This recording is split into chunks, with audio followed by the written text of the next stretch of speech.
Observando toda a natureza, toda a sua beleza, toda a sua diversidade que se conecta, eu me pergunto, qual é o princípio que move a vida?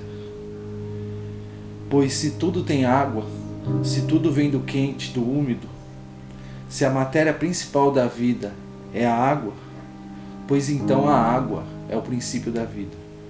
É ela que governa o universo. É ela que faz a terra brotar a vida e engolir também. É ela que os cientistas perguntam quando vão a outro planeta para ver se há vida de fato. Sei lá, quando você vai viajar e vê aquela cachoeira enorme, né? E aí você fala, nossa, mas a natureza é uma coisa incrível, né? E como aquilo conecta com a gente, né? E a gente entende que aquilo é muito perfeito, a vida é muito perfeita. Né? Uma mulher que tem um filho, né? Que ela carrega aquele bebê 9 meses dentro da barriga, né? E dentro dela mesmo vai construindo o alimento para aquela criança. Depois a vida brota de dentro dela. Então a vida é um milagre, né? Se a gente for parar para pensar, ela é nesse aspecto poético que eu estou dizendo, né? Para a filosofia não é um milagre, é uma coisa explicada, né? É uma coisa que encanta a gente, mas é tudo explicadinho.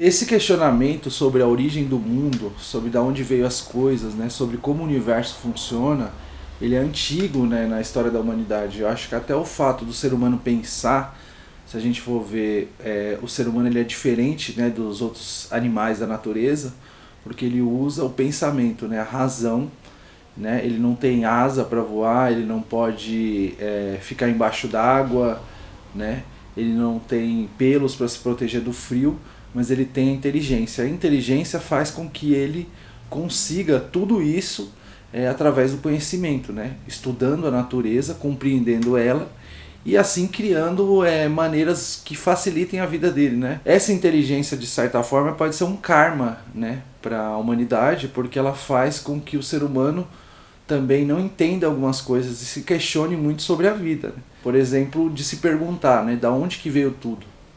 Qual que é a origem do universo? Né? Como que a natureza funciona de uma forma tão perfeita? A princípio, a filosofia surge na Grécia Antiga, né? No século 7 a.C. Os primeiros filósofos eles questionam uma forma de entender o mundo, né? Que é muito próximo da forma que a gente entende hoje pela religião. Né? Eu citaria a religião cristã, por exemplo, que não é a mesma coisa, mas tem suas similaridades. Né? Que é você achar a resposta, né, para o funcionamento da natureza, pela forma como a vida se dá, pela forma como as coisas nascem, crescem e morrem, através de Deus, né? Através de uma força que está fora da natureza e que governa ela, que cria todas as suas leis para que tudo seja perfeito. Né? Essa força na Grécia Antiga não era uma só, né? Eram várias. Né? São os vários deuses que os gregos cultuavam. Né? Tinha o deus do mar, tinha o deus da terra, tinha o deus da guerra, tinha a deusa do amor. Então são vários deuses que eles criaram, né, para explicar como a natureza funciona. Quando a gente falece, a gente encanta. Eu converso com a minha mãe com um barulho da asa do vento, né, de um pássaro. Você conversa com os encantados. A cobra, quando aparece na nossa comunidade, a gente devolve a natureza. São relações como essa, né? A gente respeita a natureza porque nós somos parte delas. Por isso que a gente encanta, a gente vira a própria natureza.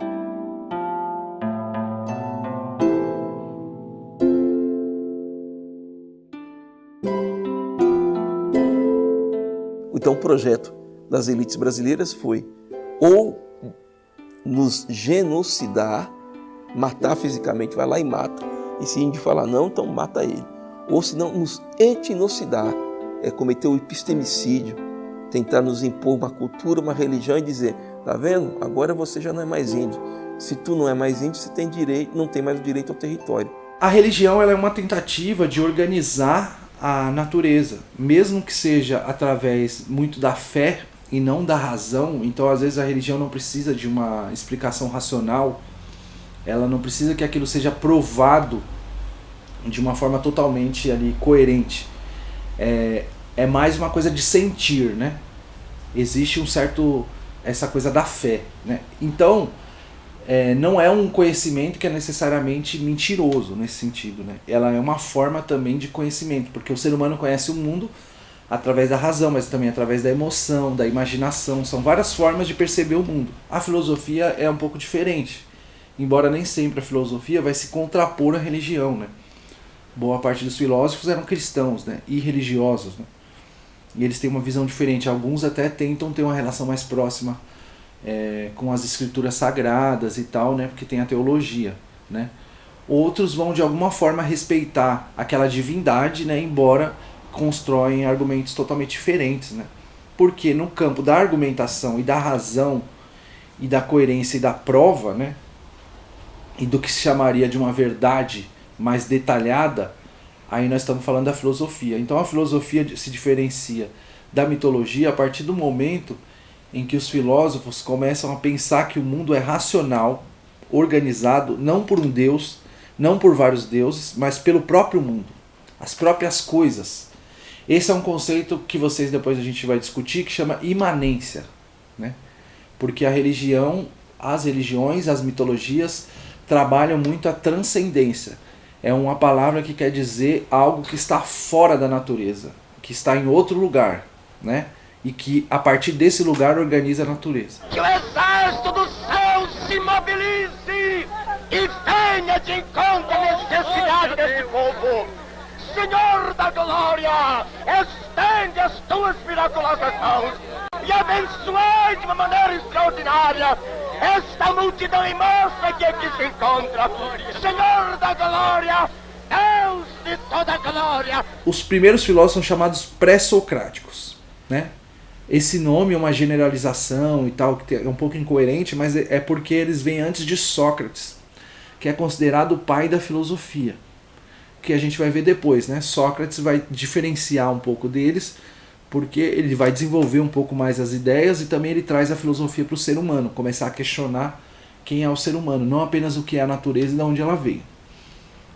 Essa categorização, a maioria desses filósofos, eles trabalham com um princípio que vai mover a natureza. Que princípio que seria esse? Um elemento que é fundamental para a vida, que está em todas as coisas e que sem ele não existe vida. Então, por exemplo, o primeiro filósofo vai ser Tales de Mileto, né? Há 2.600 anos atrás, que ele desenvolve a ideia da água. O que move a natureza? A água está em tudo, né?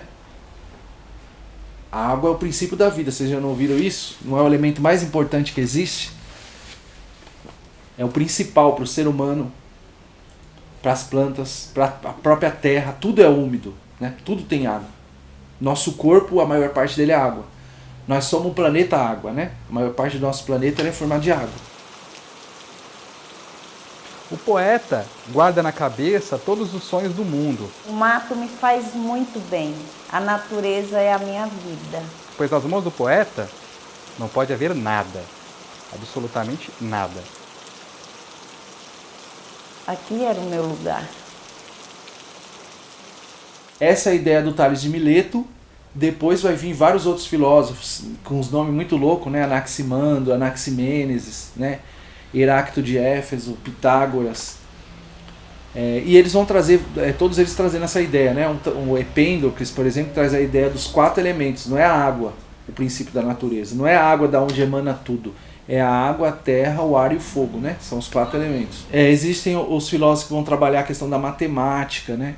E eles tinham muito essa ideia do logos, né? Que é esse termo grego que é chamado razão, né? E o termo filosofia, ele vem de filo e sofia, que vem de amor à sabedoria, busca pelo conhecimento racional, né? Essa forma de organização da natureza, ela também é uma forma de organização do pensamento humano, porque o ser humano é racional. Então, quando a gente organiza um argumento para construir algo e quando a gente vai descobrir a verdade sobre algo, a gente estrutura nossas palavras, né? De uma maneira parecida com o que eu estou fazendo aqui, né? Estrutura nossas palavras, estrutura as frases que a gente vai dizer, a gente relaciona uma coisa com outra, a gente fala, isso aqui tem a ver com isso, que tem a ver com isso, portanto é isso. Então a nossa mente é como se fosse a natureza. Tudo nela é organizado, o cérebro conecta tudo e as ideias se formam de uma maneira racional. Mas a filosofia eu acho que surge com isso, com esse encanto, né? Tanto que falam que o filósofo Tales de Mileto é curioso, dizem que ele morreu olhando para o céu, né? Que ele era meio astrônomo e ficava olhando pelaquela imensidão das estrelas, né? Aquela coisa bonita. E ficava se perguntando, né? Como que o universo é tão organizado e bonito, né? E aí um dia ele tropeçou e caiu num buraco e morreu, né? E os caras falavam, pô, esse cara morreu porque ficava viajando lá, olhando pro céu, né? Então os filósofos tinham um pouco esse encanto, assim, pela natureza, né? E isso que eu falei pra vocês, quantas vezes a gente não sentou, principalmente quando é criança, olhar as nuvens, olhar o céu e ficar viajando naquilo, né? Quando você vai numa mata, numa cachoeira, quando você vai no mar e vê aquela imensidão tão perfeita, aquelas cores, né? A natureza tem umas cores tão bonitas. E aí você se pergunta, né?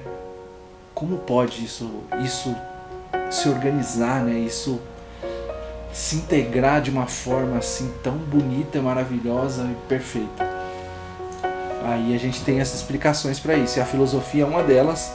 Por isso que a filosofia tem essa coisa do amor ao conhecimento, esse encanto por querer descobrir a coisa, por querer ficar se perguntando, né?